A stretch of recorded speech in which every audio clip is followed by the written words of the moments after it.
আচ্ছা বলুন তো আপনারা মাটন কে কে পছন্দ করেন? আজ আমি আপনাদের সাথে শেয়ার করব খুবই জনপ্রিয় একটা Mughlai mutton recipe, mutton rezala. যদিও মোগলাই রান্নাতে একটু বেশি তেল মশলার প্রয়োজন হয়, কিন্তু মাটন রেজালা কিন্তু খুব কম মশলাতেই তৈরি করা যায়। চলুন তাহলে একদম রেস্টুরেন্ট স্টাইল মাটন রেজালা বাড়িতে কিভাবে তৈরি করা যায় সেটাই শুরু করা যাক। সবার প্রথম একটা পাত্রে 2 গ্লাস জল দেব গরম হওয়ার জন্য। জলটা যখন বেশ গরম হয়ে যাবে তখন তার মধ্যে রাফলি কেটে রাখা 4টে বড় সাইজের পেঁয়াজের টুকরো দিয়ে দেবো।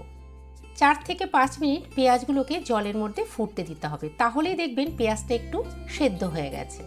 এবার এই সেদ্ধ পেঁয়াজগুলোকে জল থেকে তুলে একটা মিক্সার জারের মধ্যে রেখে দেব ঠান্ডা হওয়ার জন্য।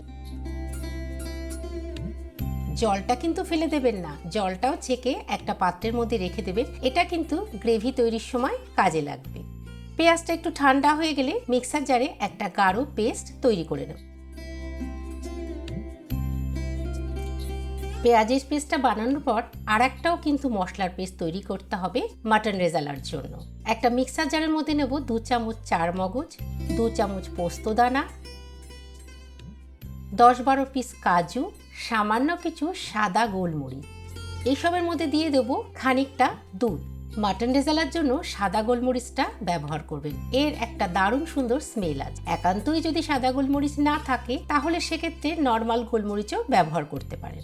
দুধটা মিশিয়ে একটা গাঢ় পেস্ট তৈরি করে নিতে হবে।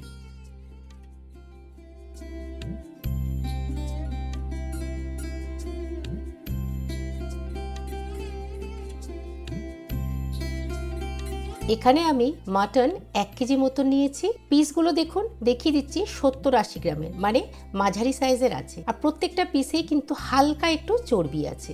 রেজালার মাটন কেনার সময় অবশ্যই সিনা আর সামনের রানের প্লেটের অংশ নেয়ার চেষ্টা করবেন, এতে টেস্টটা বেশি ভালো আসে। মাটন ম্যারিনেশনের জন্য সবার প্রথমে দিয়ে দেবো তৈরি করে রাখা পেঁয়াজের পেস্টটা।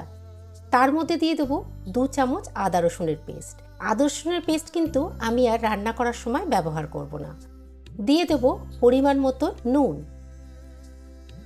2 চামচ ধনে গুঁড়ো আর 50 গ্রাম খুব ভালো করে ফ্যাটানো টক দই।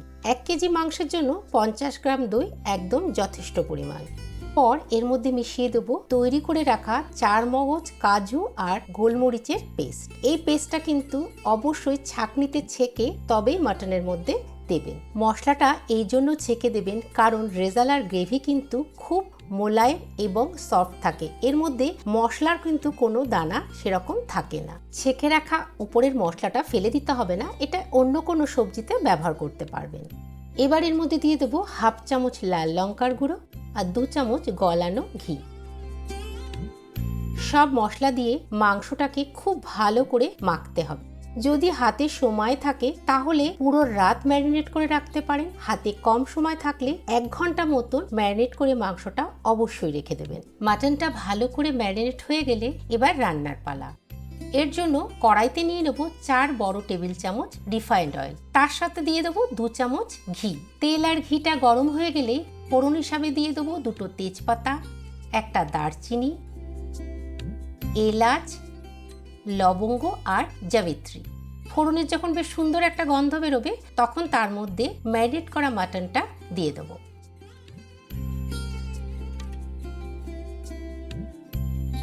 গ্যাসের আঁচ একদম স্লো করে মাটনটাকে কড়াইতে খুব ভালো করে নাড়তে হবে।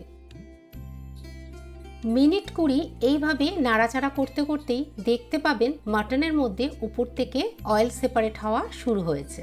এই সময় এর মধ্যে মিশিয়ে দেবো 2 চামচ কাঁচা লঙ্কা বাটা আর একটু জায়ফল গ্রেটারে গ্রেট করে নিয়ে। এই জায়ফলটা গ্রেটারে গ্রেট করে যখন আপনি মাটনে দেবেন, মাটনটা কিন্তু খুব তাড়াতাড়ি সেদ্ধ হয়ে যাবে।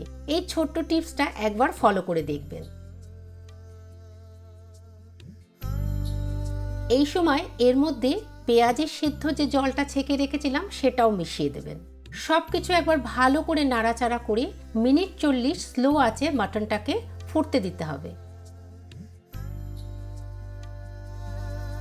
মাঝে মাঝে কিন্তু ভালো করে মাটনটাকে একটু নাড়াচাড়া করতে হবে, না হলে নিচের থেকে লেগে যেতে পারে।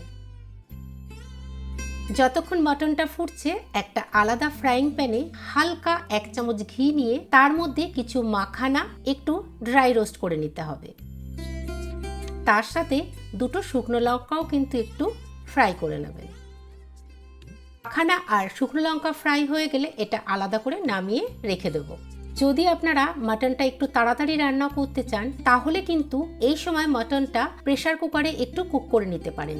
মিডিয়াম আঁচে 4টে সিটি দিলেই কিন্তু মাটনটা তাড়াতাড়ি গলে যাবে। প্রথমে 20 মিনিট, তারপরে 40 মিনিট পরে আমি আপনাদের মাটনটাকে এবার দেখিয়ে দিচ্ছি যে এটা কতটা কুক হয়েছে। দেখুন গ্রেভির কালারটাও চেঞ্জ হয়ে গেছে আর মাটনটাও খুব ভালো সেদ্ধ হয়ে গেছে। ভেজে রাখা মাখানা আর শুকনো লঙ্কাটা এবার গ্রেভির মধ্যে মিশিয়ে দেব। সবকিছু একসাথে ভালো করে মিশিয়ে নিয়ে উপর থেকে দিয়ে দেবো একটু কেওড়া জল। ব্যাস, আমাদের সব থেকে প্রিয় মাটন রেজালা কিন্তু একদম রেডি। গ্যাসের আঁচ এবার বন্ধ করে দেব। সামনেই পুজো আসছে, বাড়িতে অবশ্যই একবার এই মাটন রেজালা রেসিপিটা ট্রাই করবেন কিন্তু। আর কমেন্ট করে আমাকে জানাতে ভুলবেন না এই রেসিপিটা আপনাদের কাছে কেমন লাগলো। পরোটা, লাচ্ছা পরোটা, নান সবকিছুর সাথেই কিন্তু এই মাটন রেজালা দারুণ জমে যাবে। আমি দেখিয়ে দিচ্ছি, দেখুন মাটন কতটা সুন্দর সেদ্ধ হয়েছে। আবার চলে আসবো আপনাদের কোনো পছন্দের নতুন রেসিপি নিয়ে। মাটনটা কড়াইতে দেওয়ার পরে মাটনের যে মশলাটা ছিল সেটাও কিন্তু ভালো করে সবটুকু কড়াইতে দিয়ে দিতে হবে।